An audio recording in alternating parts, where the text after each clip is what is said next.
बहुत अच्छा है क्योंकि इस चीज़ हैंडओवर को इस चीज़ में समझिए कि यूएस मार्केट ने फ्राइडे को क्या किया उतना ज़रूरी नहीं है।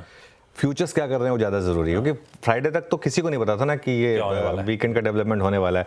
इजराइल नॉर्मली वैसे वीकेंड पे रिएक्ट करता है तो इसके लिए ये खैर अब आ गया, लेकिन मेरे लिए सबसे इंपॉर्टेंट क्यों है ब्रेंट क्रूड।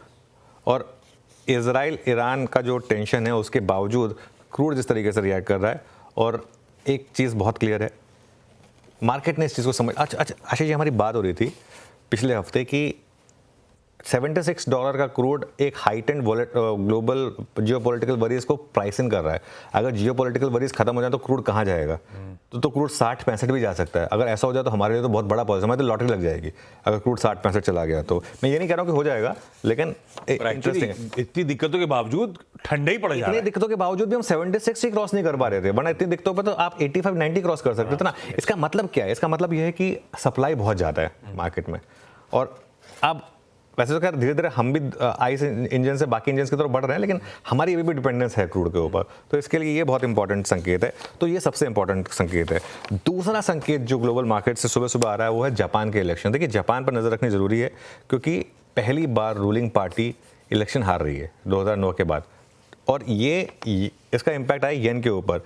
येन आ गया 3 महीने के लो पर, और निके पे भी प्रेशर आया है। अब नई रजीम क्या करती है, जो नई रजीम आएगी वो क्या करती है, वो बैंक ऑफ जापान के लिए बहुत इंटरेस्टिंग होगा। क्यों? क्योंकि 31 अक्टूबर को एक्सपायरी वाले दिन हमारे लिए बैंक ऑफ जापान के भी बैठे गए, तो इसके लिए वो एक इंपॉर्टेंट चीज़ है। अब आ जाइए वापस उस खबर पर जो हम डिस्कस कर रहे थे, जो ईरान पर इजराइल का हमला हुआ है और ईरान क्या कर रहा है। अब इसमें बस दो वॉइसेस हैं। एक वॉइस तो ये कह रही है कि बस अब ये हो गया, अब कुछ नहीं होगा, लेकिन दूसरी वॉइस ये है कि ये सारे के सारे मामले ना ऑप्टिक्स के होते हैं। मतलब आप खाली नहीं बैठे रह सकते ना। ईरान ये नहीं कह सकता कि हम कुछ नहीं करेंगे। अब तक तो उन्होंने कहा कि हम ज़्यादा रिटेलिएट नहीं करेंगे, लेकिन हो सकता है वो कुछ कर लें। तो ये जो उनकी स्टेटमेंट्स आ रही हैं, या तो स्टेटमेंट्स इसलिए भी दी जा रही हैं कि भाई थोड़ा उनको बोल दें कि बस अब तुम भी शांत बैठो, हम भी शांत बैठते हैं।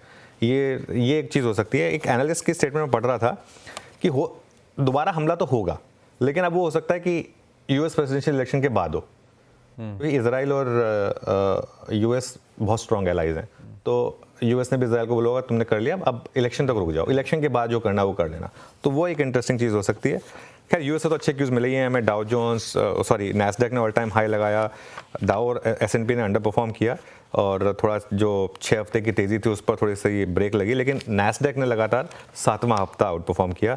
और नैस्डैक पर ही फोकस करना है क्योंकि इस हफ्ते नंबर्स देखिए क्या क्या आने वाले। लगता है पूरा नैस्डैक नंबर्स लेकर आ रहा है। अल्फ़ाबेट के नंबर्स कल हैं, उसके बाद माइक्रोसॉफ्ट और मेटा के नंबर्स वेंसडे को हैं, एप्पल और अमेजोन के नंबर थर्सडे को हैं। फ्राइडे का नंबर मैंने सिर्फ सेंटीमेंट के लिए ले लिया, बर्कशायर हैथवे का नंबर्स फ्राइडे को आने हैं। तो कुल मिलाकर ग्लोबल क्यूज़ अच्छे हैं, लेकिन ग्लोबल क्यूज़ तो हमारे लिए अच्छे रहे ही हैं।